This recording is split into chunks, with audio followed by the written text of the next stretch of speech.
ಸೇವಂತಿ, ಜಾತಕ ಹೇಗೆ ಅದ್ಲು ಬದಲಾಯಿತು?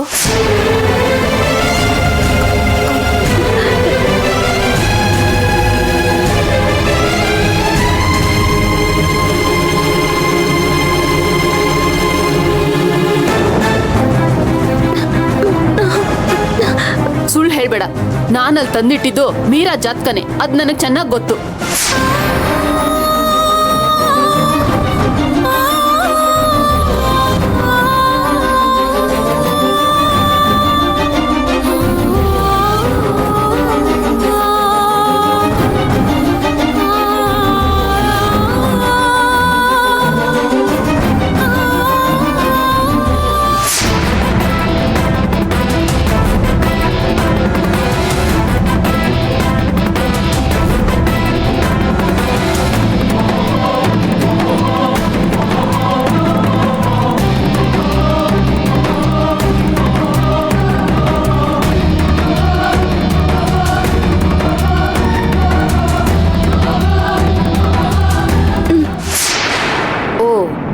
ಇದೆಲ್ಲ ನಿಂದೇನ ಕಿತಾಪತಿ?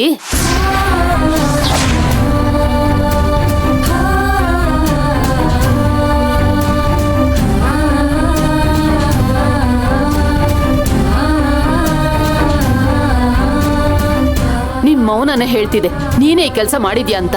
ಸೊಸೆ,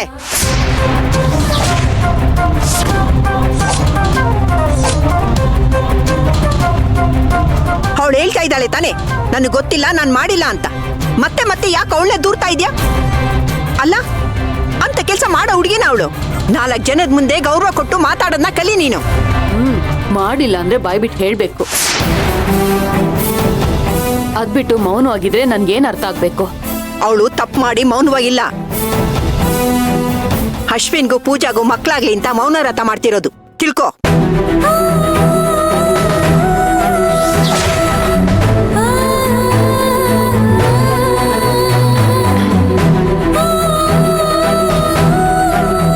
ಅವಳು ಒಳ್ಳೆತನ ನಿಮ್ಗೆ ಯಾರಿಗೂ ಅರ್ಥ ಆಗ್ತಿಲ್ಲ.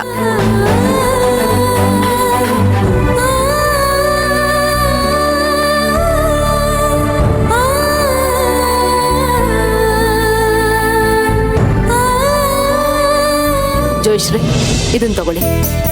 ಇದು ಹೊಂದಾಣಿಕೆ ಆಗುತ್ತಾ ಅಂತ ನೋಡಿ, ಕೊಡಿ.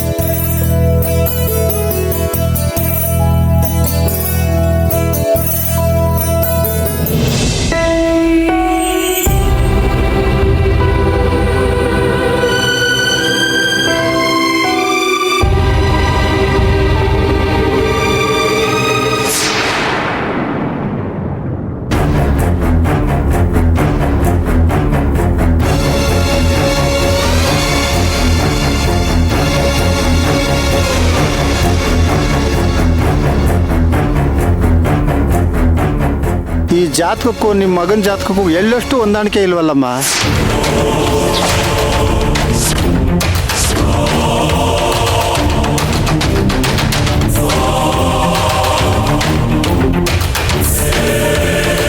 ಸಾಸಿವೆ ಕಾಳಷ್ಟು ಈ ಜಾತಕ ಹೊಂದಾಣಿಕೆ ಆಗಲ್ಲಮ್ಮ.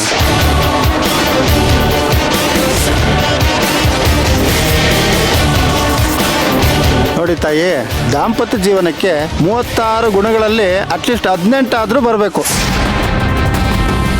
ಇಲ್ಲಿ ನೋಡಿದ್ರೆ ಬರೀ 12, 13 ಬರ್ತಾ ಇದೆ. ಇದು ಹೇಗೆ ಸಾಧ್ಯ?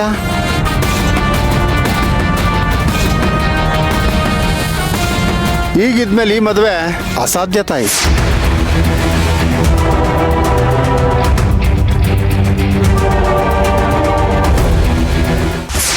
ಹಾಗನ್ಬೇಡಿ ಜೋಯಿಶ್ರೆ, ಇನ್ನೊಂದ್ಸಲ ಸ್ಪಷ್ಟವಾಗಿ ನೋಡಿ. ಈ ಮದ್ವೆ ಆಗ್ಲೇಬೇಕು. ಈ ಮದ್ವೆ ಬಗ್ಗೆ ನಾವೆಲ್ಲರೂ ತುಂಬಾ ಭರವಸೆ ಇಟ್ಕೊಂಡಿದೀವಿ. ಈ ಮದ್ವೆ ಆಗ್ಲೇಬೇಕು. ಹಾಗೆಲ್ಲ ನಾನು ಒಂದ್ಸರಿ ನಿರ್ಧಾರ ಮಾಡಲ್ಲ ತಾಯಿ.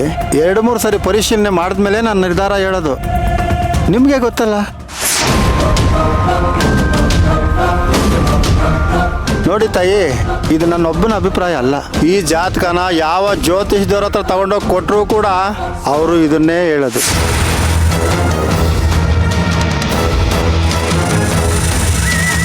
ಇವರಿಬ್ರು ಮದುವೆ ಆಗಲ್ಲ. ಒಂದ್ ವೇಳೆ ಏನಾದ್ರೂ ಮದುವೆ ಆದ್ರೆ ಇವರಿಬ್ರು ಒಟ್ಟಿಗೆ ಸಂಸಾರ ಮಾಡಕ್ಕಾಗಲ್ಲ.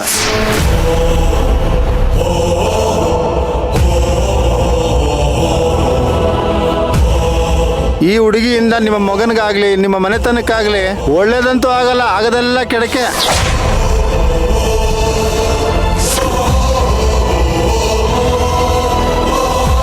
ಅಯ್ಯೋ ದೇವ್ರೆ, ಈಗ ಏನ್ ಮಾಡೋದು?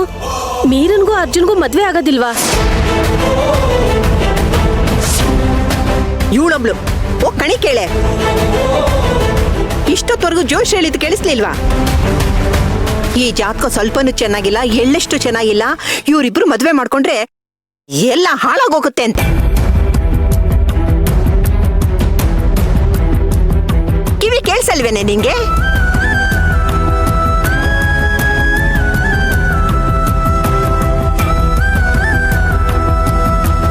ನೋಡಿಮ್ಮ, ಆಗ್ಲೇ ನೋಡಿದ ಜಾತಕನೂ ಸತ್ಯನೇ, ಈಗ ನೋಡಿದ ಜಾತಕನೂ ಸತ್ಯನೇ. ನಂಬಿದ್ರೆ ನಂಬಿ, ಬಿಟ್ರೆ ಬಿಡಿ, ಅದು ನಿಮ್ಮ ಇಷ್ಟ. ನಾನೇನು ಬರ್ತೀನಮ್ಮ. ಹೋಗ್ಬನ್ನಿ. ಮೀರಾ ಅಶ್ವಿನ, ಜೋಶ್ರಿಗೆ ದಕ್ಷಿಣ ಇಟ್ಬಿಟ್ಟು ತಾಮ್ಲ ಕೊಡು. ಗಂಡ ಇಂಟಿಬ್ರು ಆಶೀರ್ವಾದ ತಗೊಳ್ಳಿ, ಆಮೇಲೆ ಕರ್ಕೊಂಡೋಗಿ ಮನೆ ಹತ್ರ ಬಿಟ್ಬಿಟ್ ಬಾ. ಏನೋ ಬಾ, ಏಳೆ ಮೇಲೆ ಪೂಜಾ. ಹಾಂ.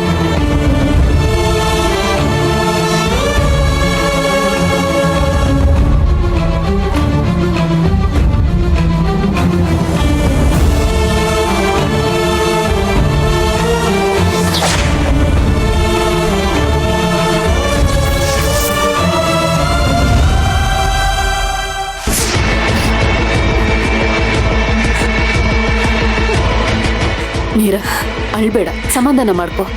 ನನ್ನನ್ನು ಯಾರು ಸಮಾಧಾನ ಮಾಡಕ್ ಬರ್ಬೇಡಿ. ನನ್ನ ಆಸೆ ಎಲ್ಲ ನುಚ್ಚು ನೂರಾಗೋಯ್ತು. ನೀವ್ ಯಾರು ಸಮಾಧಾನ ಮಾಡಿದ್ರು ನಾನು ಸಮಾಧಾನ ಆಗಲ್ಲ. ನನ್ನನ್ನು ಒಂಟಿಯಾಗಿರೋದಕ್ ಬಿಟ್ಬಿಡಿ. ಮೀರಾ, ನನ್ನ ಪರಿಸ್ಥಿತಿನೂ ನಿನ್ನ ಹಾಗೆ ಆಗಿದೆ. ನೀನ್ ಹೇಳ್ಕೊತಿದ್ಯಾ, ನಾನು ಹೇಳ್ಕೊಳಕ್ಕಾಗದೆ ಒದ್ದಾಡ್ತಿದ್ದೀನಿ. ಹೀಗಾಗುತ್ತೆ ಅಂತ ನನಗೆ ನಿಜವಾಗ್ಲೂ ಗೊತ್ತಿರ್ಲಿಲ್ಲ. ಛೇ, ಅಂದ್ರೆ ನೀವೀಗ ನನ್ನನ್ನ ನಿಮ್ ಸೊಸೆ ಮಾಡ್ಕೊಳಲ್ಲ? ಅರ್ಜುನ್ ಸರ್ ಕೈ ಹಿಡಿಯೋ ಪುಣ್ಯ ನನಗಿಲ್ಲ. ಯಾವ್ದಾದ್ರು ಕೆರೆನೋ ಬಾವಿನೋ ನೋಡ್ಕೊಂಡ್ ಬಿದ್ದು ಸತ್ತೋಗೊಂತಿದ್ದೀರಾ ಅಲ್ವಾ? ಮೀರಾ, ನಿಮ್ಗೆ ಜಾತಕದ ಮೇಲೆ ಅಷ್ಟು ನಂಬಿಕೆ ಇದ್ರೆ ಮೊದ್ಲೇ ಈ ಕೆಲಸ ಮಾಡಿ ಕೈ ತೊಳ್ಕೊಬೇಕಿತ್ತು. ಅದನ್ ಬಿಟ್ಟು ನನ್ನ ನಡು ನೀರಲ್ಲಿ ಕೈ ಬಿಡಬಾರ್ದಿತ್ತು. ಈಗೇನ್ ಮಾಡ್ಲಿ? ನನ್ ಮದ್ವೆ ಫಿಕ್ಸ್ ಆಗಿದೆ ಅಂತ ಎಲ್ರ ಹತ್ರನೂ ಹೇಳಿದೀನಿ. ಈಗ ನಾನು ಅವ್ರಿಗೆಲ್ಲ ಹೇಗ್ ಮುಖ ತೋರಿಸ್ಲಿ? ಅಯ್ಯೋ ದೇವ್ರೆ, ನನಗ್ ಹುಚ್ಚಿಡ್ದಂಗ ಆಗ್ತಿದೆ. ಮೀರಾ, ಸಮಾಧಾನ ಮಾಡ್ಕೊ ಮೀರಾ. ಅರ್ಜುನ, ಒಳ್ಳೇದಾಯ್ತು ನೀನ್ ಬಂದಿದ್ದು. ನೋಡು ಹೇಗ್ ಆಡ್ತಿದ್ದಾಳೆ ಅಂತ. ಜಾತಕ ಕೂಡ್ ಬಂದಿಲ್ಲ ಅಂತ ಹುಚ್ಚಿ ತರ ಆಡ್ತಿದ್ದಾಳೆ. ಅರ್ಜುನ, ನೀನಾದ್ರೂ ಸಮಾಧಾನ ಮಾಡೋ. ಮೀರಾ, ಇಲ್ಲಿ ನೋಡು, ಯಾರು ಏನೇ ಹೇಳಿದ್ರು ನಾನಂತೂ ನಿನ್ನ ಕೈ ಬಿಡಲ್ಲ.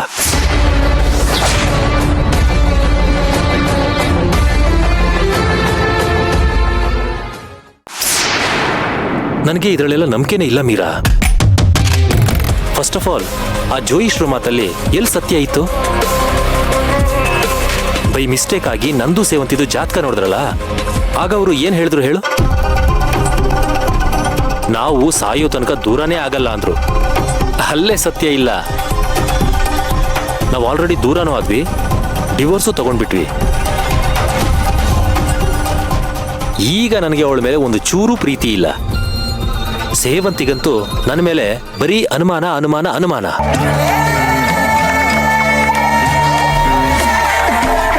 ಅಮ್ಮ, ನೀನೇ ಹೇಳು, ನೀನು ಕರ್ಕೊಂಡು ಬಂದಿರೋ ಜೋಯಿಶ್ರು ತಾನೆ? ನನ್ನ ಮೀರಾ ಮದುವೆ ಬಗ್ಗೆ ಅವ್ರು ಹೇಳಿದ್ದಾರೆ ಸುಳ್ಳು ತಾನೆ? ಹೌದು ಆಂಟಿ, ಅರ್ಜುನ್ ಸರ್ ಹೇಳ್ತಿರೋದು ಕರೆಕ್ಟ್ ಆಗಿದೆ. ಅಂದ್ರೆ ನೀನ್ ಮೀರಾನ ಮದ್ವೆ ಆದ್ರೆ ತೊಂದ್ರೆ ಏನು ಇಲ್ಲ ಅಂತೀಯಾ?